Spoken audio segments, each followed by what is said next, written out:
much for that. Now, as we were discussing there with Peter Grester, these citizenship powers the government's talking about have now been introduced yesterday to the Parliament.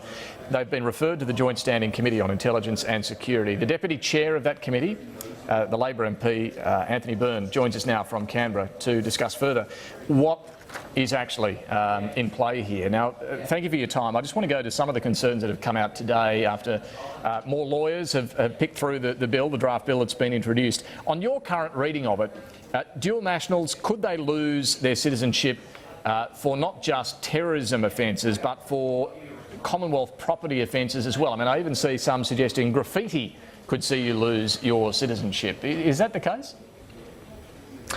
Well, David, thank you for having me on your program. First off is that we have just received the reference today, and also a first briefing on the actual legislation from the department, and that was a private briefing. So we as a committee, particularly for opposition members, are coming to terms with what is actually in the legislation, and then we will work that through a process. But I can only, without going into too much detail about the briefing, advise that that particular matter had been raised, and if you were just someone without a terrorist link, for example, committing that crime, it would be most unlikely that you would be affected by this legislation. Yeah, I mean, it does seem quite unbelievable and hard to imagine that government of either political stripe would strip someone's citizenship for graffiti. I mean, some of the other suggestions that various constitutional lawyers have made too, that if you destroyed or damaged Commonwealth property, you could lose your citizenship. But look, if the law actually says that, that's an issue, isn't it? That needs to be fixed up. Well, that's one of the great things about the process. I'm extremely happy that finally this bill's come before the committee. It's been almost like waiting for the second coming. Now we've got the bill, thank goodness, and we can now go to work as a bipartisan committee on looking at the legislation, and if we think there are ways in which we can improve it, well, then we'll do so in a safe process that is not going to be contaminated by accusations of being weak on national security. More seriously, I suppose, is the concern that this could also apply to whistleblowers who do deliberately expose information that is then deemed to be sensitive to national security. Now, what's your view on this? Should whistleblowers, who in the government's view have done the wrong thing, be at risk of losing their citizenship? Well, that's the first I've ever heard of that, and that's not what I have been briefed on, I might point out. But, you know, the great thing, David, just to take you back to the process, is that there could be in this legislation unintended consequences. But the good thing about the committee process is that we can examine those, and if we see unintended consequences, then we can deal with them. And I think that's, as I said to you, that's my relief in this legislation finally being before our committee. Now, I guess with this concern on whistleblowers, some have pointed to the unnamed whistleblower who's exposed allegations that Australia bugged the cabinet room of the East Timorese government. I mean, that is someone, based on what's been suggested here, that could potentially be caught up. On the preliminary briefing that I have received from the department, and nothing more than that, I would like to have the evidence presented as to how that interpretation of the legislation applied.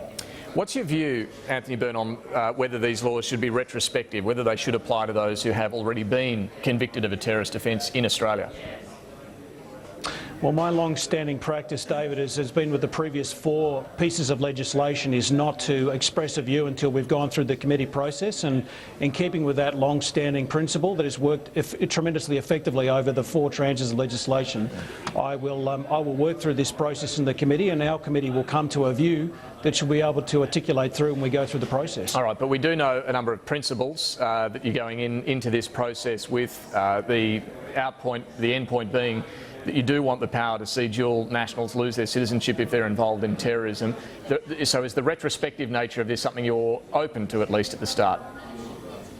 The committee is going to contemplate it. It's one of the references in the committee, as I understand it, the reference that we've received today, and so the committee will explore it. But I tell you, David, I'm not going to contaminate committee consideration by articulating a view about that. I mean, it's something that the committee will look at because it's been tasked to look at it. There is still a lingering question for some as to who will actually make the decision on whether someone loses their citizenship. Now, if it's someone who's gone to fight with ISIS in Iraq and Syria, what's your understanding? Is that the intelligence agencies who make that call based on whatever intelligence they pick up to say that, yes, this person has done that, they have automatically revoked their own citizenship? Is that your understanding? I've been heartened again with that, and I'm constrained about how much detail I can go into today, David, off the basis of a private briefing, but I've been heartened that there seems to be architecture around the decision made by the Minister finally.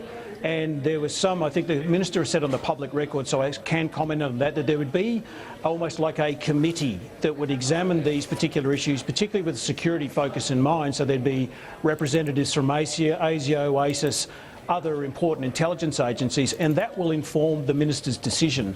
And I must say, from that perspective, I was quite heartened that there is some architecture around the Minister in terms of an accountability process where a decision can be made. But the decision, from what you're saying there, sounds like it still rests with the Minister rather than that panel of experts. David, my understanding at this point in time, based on the briefing, the initial look at the legislation is that at this point in time, and that's what we've been advised. And for those here in Australia, we're told that largely it will be only if they've been convicted of a terrorist offence would they lose their citizenship, but there may be some capacity for stripping citizenship without a conviction? I would say that, again, particularly with respect to some of the issues that were raised in this private briefing, the matters that you've just raised, I'm keen to have a look at. I think, David, what I'm now looking forward to is that you've obviously got lawyers, etc., that have looked at the legislation. I want those lawyers to come before the committee or provide a submission to the committee, which we'll be calling for, I hope, today by the close of business, so we can properly examine these. Because in the past, if I can just give you a quick example of unintended consequences, there was legislation put through in the Foreign Fighters Bill where Customs and Border Protection, if it hadn't been picked up by me, could have had the power to fingerprint every Australian that came and went overseas. Now, I had grave concerns about that, but you wouldn't pick that up in the original legislation. It required us to drill down into it to have a look at those consequences. We saw those unintended consequences. As a bipartisan committee, we actually rectified those consequences. So, again, David, if there are consequences that arise in our proper, now studied and considered contemplation of this national security legislation, then we will deal with them. And tell me about the process for the committee's work from here. Who will you actually be talking to, taking evidence from? Without going, again, I'm a bit constrained because I think the chair is about to put out a press release in terms of this, and but I think there's going to be a good, considered process that will enable us. So we'll be calling for submissions, and then we'll have, without going into too much detail again, David, a couple of days of public hearings. We will look at those submissions. We'll take evidence from the security agencies, Customs and Border Protection. We're going to give this bill a very thorough looking at. And as you can see, we've had, and I might just, as a plug for the committee process, the 4 tranches of legislation that have come before us so far, we've made 109 recommendations and there have been 63 legislative changes. And so I think that gives you, and should give comfort to those that are concerned about legislation coming before this committee. We look at this legislation very rigorously in a very bipartisan way. And I must say, in the legislation that's come before us, we have improved it immeasurably from the time it has actually come before the committee to the time it actually then winds up in legislation. And just finally, give us a sense of the timing here. Is there any thought at the moment as to how long the committee's work will take and when we might actually see a vote on this in the Parliament? I can't tell you, David, about a vote in Parliament, and that is just being finalised as we speak. But I would anticipate, depending on some discussions that are yet to take place, that the committee should be reporting by about the end of August. All right, by the end of August. All right, I appreciate there's a lot still to be worked out in all of this, but Anthony Byrne, thank you very much for joining us on it this afternoon. Thank you, David. Thanks for having me on the program. Thank you. Now, so the